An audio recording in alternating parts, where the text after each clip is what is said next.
বর্তমানে মুসলমান 200 কোটিরও বেশি, আলহামদুলিল্লাহ। সারা দুনিয়ায় যত মানুষ আছে, মোট মানুষই হলো 800 কোটির বেশি ধরে। তা 800 কোটি ধরলে তাহলে 4 ভাগের 1 ভাগ খালি মুসলমান। এবং দুনিয়াতে যত ধর্ম আছে সবচাইতে বেশি এখন পর্যন্ত যেই ধর্মের অনুসারী লোক সেটা হলো খ্রিস্টান। খ্রিস্টান বেশি, মুসলমানের চাইতেও বেশি।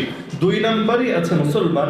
তবে যেই বিশ্লেষণে এটা উঠে এসেছে ওই বিশ্লেষণেই তারা দাবি করেছে যে আগামী কয়েক বছরের মধ্যে, 10-20 বছরের মধ্যে খ্রিস্টানদেরকেও পেছনে ফেলে ইনশাআল্লাহ সংখ্যাগরিষ্ঠ হবে মুসলমান। কেন? কারণ গত 20 বছরে মুসলমান সবচাইতে বেশি বেড়েছে, অন্য কোন ধর্মের লোক এত বাড়ে নাই। ইহুদি তো বলতে গেলে তেমন বাড়েই নাই, আবার বাকি যা আছে হিন্দু খ্রিস্টান এগুলো ওই হারে বাড়ে নাই যেই হারে বেড়েছে মুসলমান। সবচাইতে বেশি বেড়েছে মুসলমান। 2 নম্বরে নাস্তিক, মানে হলো যেগুলো কোনো ধর্মই মানে না, বেঈমান, কোনো ধর্মের লোকই না। কিন্তু 1 নম্বরে আছে মুসলমান। কিভাবে বেড়েছে? 1 নম্বরে আলহামদুলিল্লাহ মুসলমানদের বাচ্চা কাচ্চা কম হয় না বেশি হয়? তুলনামূলক বেশি হয় না, কারণ তারা বিশ্বাস করে রিজিকের মালিক কে? আল্লাহ। আর রিজিক মানে খেলে ডাইল ভাত না, রিজিক মানে সব, জীবন চলতে যা লাগে সবই রিজিক। তাহলে ডাইল ভাত হলে জীবন চলে না, কাপড় চোপড়ও লাগে, থাকার ভিটা বাড়িও লাগে, বহু কিছুই লাগে। তো রিজিক মানে খাদ্য না, রিজিক মানে জীবন উপকরণ, মানে জীবনের উপকরণ।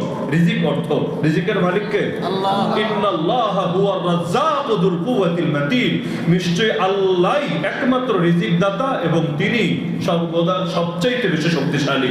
তাহলে যেহেতু বিশ্বাস করে রিজিকের মালিক আল্লাহ, তাহলে বাচ্চা একটা হলেও যিনি খাওয়াবেন, 5টা হলেও তিনি খাওয়াবেন। নাকি আমি খাওয়াবো?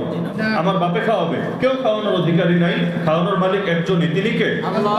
একদিকে মুসলমানদের সন্তান হয়েছে বেশি, দ্বিতীয়ত হলো নতুন করে অন্য ধর্ম থেকে মুসলমানও হয়েছে বেশি। অনেক হিন্দু মুসলমান হয়েছে, প্রচুর খ্রিস্টান মুসলমান হয়েছে, এমনকি পশ্চিমা বিশ্বে পর্যন্ত যেখানে ইসলামের বিরুদ্ধে সবচাইতে বেশি বদনাম করে ওরা, সবচাইতে বেশি, ওইখানেও মুসলমান হয়েছে অনেক বেশি। তাহলে আলহামদুলিল্লাহ সব মিলায়া জিলা মুসলমান 200 কোটিতে আছে, খ্রিস্টান কয়েক কোটি বেশি আছে। তবে এই ধারা চলতে থাকলে খ্রিস্টান টিকতে পারবে না, আমরা এর চাইতেও বেশি 1 নম্বরে চলে আসবো আমরা ইনশাআল্লাহ। এবার আপনি চিন্তা করেন 200 কোটি যদি মুসলমান থাকে, তাহলে ইসরায়েল এত দাপট দেখে কিভাবে? ইসরায়েল বাংলাদেশেরও ছোট, মানে 3টা ইসরায়েল মিলে একটা বাংলাদেশ হতে পারে, 3টা মিলে, তাহলে এই পরিমাণ ছোট একটা দেশ। কিন্তু মনে হয় যেন দুনিয়ার সবচাইতে বড় ওরা, ওদের সামনে যেন কেউ কোনো কিছুই না। দুনিয়া দেশই আছে যেন 2টা, একটার নাম ইসরায়েল আর একটার নাম আমেরিকা। এই পরিমাণ শক্তি নিয়ে টিকে আছে, অথচ আমাদের চাইতেও ছোট, আমাদের চাইতেও ছোট। এমনকি ইরান, ইরান তো বিশাল, মানে ইরানের সাথে সাইজের তুলনা করলে ইসরায়েল একটুখানি। তো এত ছোট ইসরায়েল, এত ছোট ইসরায়েল, ইসরায়েল ইহুদি কত? 1 কোটিও নাই, 1 কোটিও নাই। আর দুনিয়ায় মুসলমান কত? 200 কোটি। 200 কোটি বেশি না 1 কোটি বেশি? তার মানে প্রত্যেক 200 জন মিলে যদি একটারে পিটানো শুরু করে, 200 জন মিলে একটারে ধরে, তাহলে ওগুলো আর কিভাবে দুনিয়াতে টিকে থাকবে? হ্যাঁ বলবেন অনেক বোমা আছে, অনেকেই আছে, সেই আছে। কত বোমা আছে, কত গুলি আছে। গুলি করে যদি সবাইকে দমানো যেত, তাহলে শেখ হাসিনা এখনো বাংলাদেশেই থাকে। গুলি দিয়ে আর বোমা দিয়ে মানুষকে দমানো চায় না। তাহলে এত মুসলমান যদি দুনিয়াতে থাকে, ইসরায়েল এত দাপট দেখে কিভাবে? আবার ইসরায়েলে যারা আছে সবাই যে ওদের পক্ষের লোক তা না। ইসরায়েলে যারা আছে সব কিন্তু ইহুদি না, মুসলমানও আছে। ইসরায়েল একটা রাষ্ট্র, যদিও আমরা রাষ্ট্র মানি না, যারা রাষ্ট্র বলি, কারণ জোর করে এসে দখল করেছে, দখলবাজ।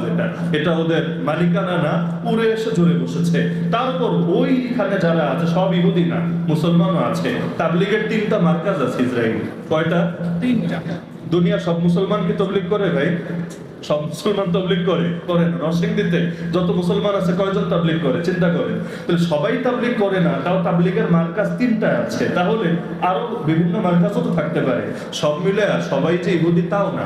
এত কিছুর পর মুসলমান কেন পারে না? কারণ ওই যে বললাম, যারে বানানো দরকার শত্রু তারে বানায় বন্ধু, যারে বানানো দরকার বন্ধু তারে বানায় শত্রু। যেমন বিগত সরকারের দরকার ছিল আলেম ওলামাদেরকে বন্ধু বানাবে, কারণ তারাও এই দেশের নাগরিক, নাকি তারা অন্য দেশের নাগরিক। কিন্তু বন্ধু বানালো কারে? সংসার পাতলো গিয়ে নরেন্দ্র মোদীর সাথে। তাহলে যারে দরকার ছিল শত্রু বানানোর, এরে বানাইলো বন্ধু, আর যারা দরকার ছিল বন্ধু বানানোর, তারে বানালো শত্রু। ফলাফল এই বুড়ি বয়সে গিয়ে ওই বন্ধুর সাথে, বয়ফ্রেন্ডের সাথে নতুন করে সংসার করতে হয়েছে। এমনকি মরার পর নিজের ভিটে বাড়িতে লাশটুকু দাফন করার সুযোগ পাবে কিনা আল্লাহ ভালো জানে, আমার ধারণা পাবে না। কারণ লাশও যদি এখানে ঢোকে, মানুষ লাশও হয়তো আস্ত রাখবে। দেখা যাচ্ছে যে শয়তান যেহেতু আমাদের দুশমন, তো দুশমনকে কি বন্ধু বানানো দরকার না শত্রু বানানো দরকার? শয়তান আপনাদের বন্ধু না শত্রু?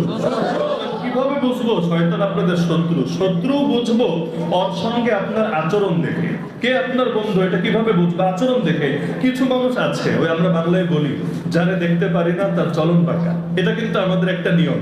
যাকে পছন্দ করি তার দোষগুলোকেও ব্যাখ্যা করে ভালো বানাই, আর যারে আমরা দেখতে পারি না তার ভালোগুলোরও ব্যাখ্যা করে দোষ বানাই। এটাই আমাদের নিয়ম।